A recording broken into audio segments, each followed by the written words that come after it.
Hello tout le monde, j'espère que vous allez bien. Aujourd'hui on se retrouve pour une nouvelle vidéo et ça sera une story time. Je sais que vous aimez bien voir ça sur ma chaîne, donc en voilà une aujourd'hui où je vais vous raconter la plus grosse honte de toute ma vie. Donc j'espère que vous êtes confortablement installés. Moi ça sera assez thérapeutique de raconter la plus grosse honte de toute ma vie. Peut-être qu'après je me sentirai mieux. Donc voilà, je vous laisse avec la suite de la vidéo. C'est parti.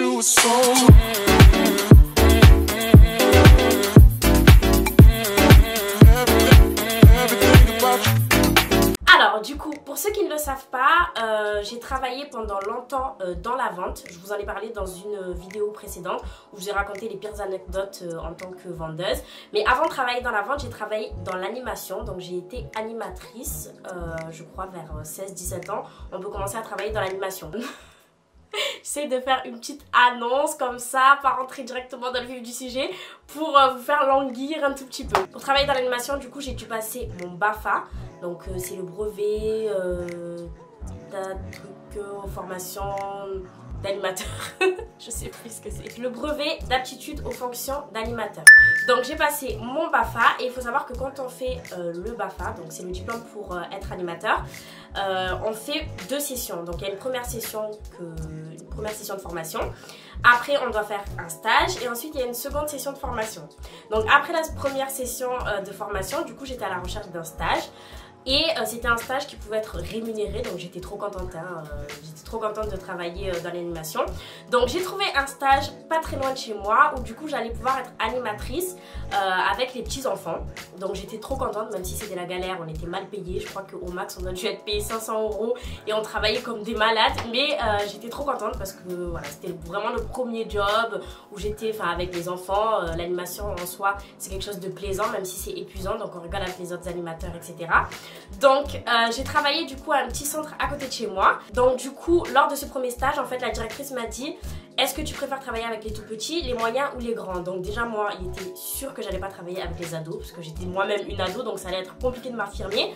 Et j'ai préféré travailler avec les tout petits, donc c'est les enfants qui ont entre je pense 4, 7 ans, enfin comme ça, c'est vraiment des tout petits. Et moi vraiment c'est ce qui me plaît parce que j'aime vraiment trop les petits de cette tranche d'âge là. Vraiment j'aime trop parce que ils commencent à peine à parler, c'est pas très clair, ils disent encore des choses et ils sont pas encore conscients, du coup c'est trop rigolo.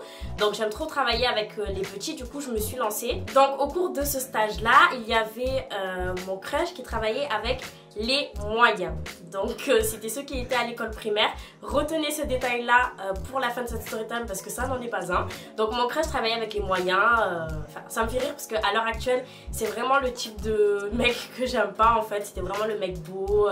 Enfin voilà, il faut savoir que quand on travaille dans l'animation il y a toujours un animateur mignon, c'est comme ça. Et lui du coup il en jouait quand même pas mal. Il faisait des petites vannes, il me taquinait, etc. Mais moi j'étais en mode j'étais trop contente à chaque fois qu'il me faisait des petites blagues et tout, enfin bref. Donc, chaque année en animation, il faut choisir une thématique. Donc, on avait choisi la thématique de la mer. Donc, c'est la thématique la plus simple en été pour travailler en animation. Donc, toutes les activités en fait qu'on devait faire avec les petits devaient tourner autour de la mer. Donc, il y avait des petits jeux dehors, c'était avec de l'eau.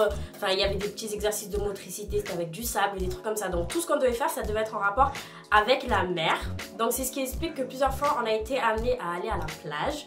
Donc on allait à la plage mais vraiment énormément de fois, je crois qu'on y allait 2 fois par semaine. Du coup on prenait le bus à chaque fois pour aller à la plage avec les petits. Donc le bus en fait amenait tous les petits, donc toutes les catégories d'âge. Il y avait les bébés donc, dont j'étais l'animatrice, les moyens dont mon crush était l'animateur et d'autres personnes y compris, et les ados avec d'autres animateurs, etc. Donc c'était vraiment la sortie pour les enfants, ils étaient trop contents, même si c'était épuisant parce que là du coup c'était pas une plage entre copines, on était vraiment HS à la fin de la journée.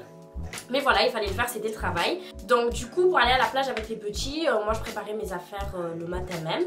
Donc il se trouve qu'un matin, je me suis rendu compte, comme on allait souvent à la plage, que le maillot que j'avais mis la fois d'avant n'était toujours pas propre. Donc du coup, j'ai dû prendre un maillot 2 pièces en fait. Un maillot que j'aime trop d'ailleurs, jaune, 2 pièces, mais c'était plus pour aller à la plage avec mes copines. Mais là du coup comme j'ai fait mon sac un peu précipitamment le matin, je l'ai pris, je l'ai mis dans mon sac et je me suis dit c'est bon, prends ce maillot là et on y va. Donc sur le trajet tout se passe bien, on est là, on est content, on chante des chansons dans le bus et tout. On arrive enfin sur la plage, donc on s'installe. Nous ce qu'on avait c'est qu'on avait comme un genre de campement en fait. où il y avait tous les petits installés avec leurs serviettes, donc les petits, les moyens et les grands, avec tous les animateurs autour pour bien évidemment les surveiller.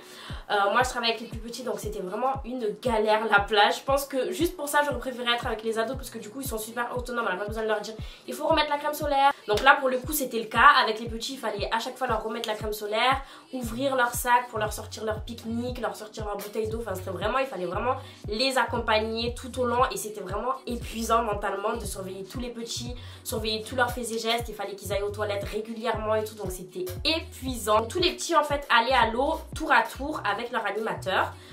Donc il y a les grands qui y sont allés, eux ils n'avaient pas de périmètre et nous on avait un petit périmètre en fait pour pas qu'on perde les petits tout simplement à l'eau et qu'ils se noient. Donc on allait avec les petits nager et ensuite on revenait sur notre campement entre guillemets pour s'asseoir, pour discuter, pour pique-niquer, etc. Donc vient le moment en fait de pique-niquer, du coup ben voilà, j'ouvre le sac des petits. Je leur donne chacun leur sandwich, voilà, tenez votre repas, tiens ton repas, voilà, Mickaël, Mohamed. Et en fait, il se trouvait que juste avant de donner le pique-nique aux petits, j'étais en train de discuter en fait avec un animateur. L'animateur dont je vous parlais tout à l'heure, le fameux crush que j'avais. Donc du coup, j'étais en train de discuter avec lui et tout, mais en même temps, je dois faire mon job quoi. Je suis avec les petits comme ça, je discute, je fais ah oui, nanani, nanana, je fais ma belle en même temps, je rigole. Je descends, je rigole. Donc je discute avec lui, je me baisse comme ça. Je discute avec lui, je me baisse comme ça. Je discute avec lui, je me baisse comme ça. Donc imaginez bien. Et du coup n'oubliez pas, j'avais un maillot 2 pièces. Je n'avais pas mis le maillot de bain que je devais mettre pour travailler avec les petits. Donc du coup je remonte et je dis tout en fait à l'animateur. Donc je termine ma phrase quoi. Et en fait je vois que son regard en fait est ailleurs. Donc il est comme ça. Bruh. Et moi je continue de parler parce que je suis une pipelette, je suis là. Et du coup en fait il me fait comme ça. Ce signe là. Et donc du coup moi j'ai pas compris, j'ai cru que c'était un enfant et tout, donc je me baisse vraiment comme ça. Donc du coup il me fait non, là. Donc je me baisse comme ça.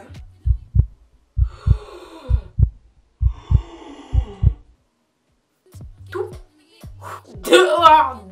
Mais là je suis pas marseillaise en fait, c'était vraiment out quoi, genre out du maillot de bain, genre out du maillot de bain.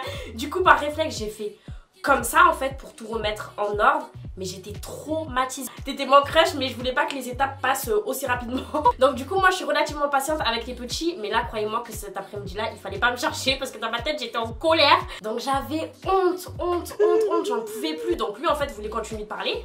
Mais en fait j'ai complètement clos la conversation. Et là j'ai fait que travailler. travailler. Je ne calculais plus. Et croyez-moi, je ne l'ai pas calculé jusqu'à la fin de mon stage en tant qu'animatrice. Je ne l'ai pas calculé jusqu'à la fin. Vraiment. C'est-à-dire quand il faisait des petites blagues et tout, je repensais directement à ça. Et je me suis dit non, tu peux pas lui adresser la parole. Sur le coup, tout le monde s'en foutait. Mais moi, je psychotais. Et ça, pendant toute la période du stage, je me suis dit c'est bon, il va le raconter à tout le monde. Donc quand j'arrivais à la cantine, que les gens rigolaient, j'étais en mode... Ils rigolent de moi. Donc ouais voilà, pour vous dire, mon crush je n'ai plus calculé jusqu'à la fin de l'été. J'étais complètement traumatisée pour moi. Tout le monde se moquait de moi dans les couloirs. À tout moment il avait raconté à tout le monde et tout.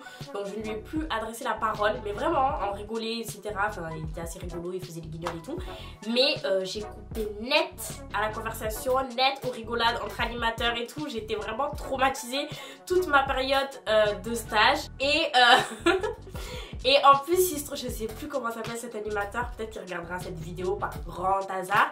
Et je me souviens en plus qu'un jour, je marchais, j'étais au centre commercial et tout, et je l'ai recroisé. Mais genre pour moi, ça m'a fait comme un flashback de la plus grosse honte de toute ma vie. Et du coup, c'est pour ça que j'ai eu l'idée de la raconter sur ma chaîne.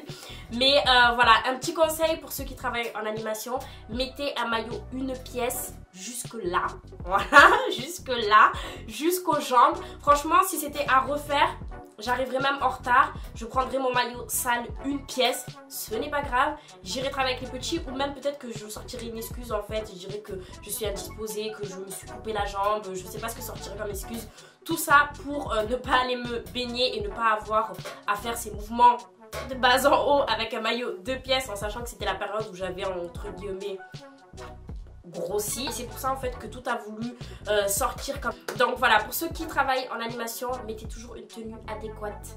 En animation, on met un maillot d'animatrice, pas un bikini chibi bom bam. Entre copines, on met le maillot de pièce. Je me dis qu'entre copines, si il y a des trucs qui débordent, c'est pas grave, mais là c'était très grave. Et après voilà, prenez-le à la cool. Je me dis que ce genre d'accident ça peut arriver, c'était pas volontaire du tout, même si c'était moi. Mais voilà, je me dis que j'aurais dû profiter de mon été normalement et ne pas me culpabiliser en fait pour ça. Mais voilà, ça m'apprendra à vouloir mettre un maillot entre copines pour aller bosser. Mais voilà, j'espère que cette vidéo vous aura plu. C'est une courte vidéo, moi ça m'a fait du bien de parler de ça, comme ça au moins je libère tout ce truc là, c'est assez thérapeutique comme ça. Mais ça m'a fait du bien sérieusement de raconter la plus grosse honte de toute ma vie. Donc voilà, c'était tout pour cette vidéo, j'espère qu'elle vous aura plu et qu'elle vous aura fait penser à autre chose en cette période de confinement. N'hésitez pas à liker cette vidéo, à la partager et à la commenter, à me dire en commentaire quelle est la plus grosse honte de toute votre vie. Je serais curieuse de savoir ce que c'est. Et n'hésitez pas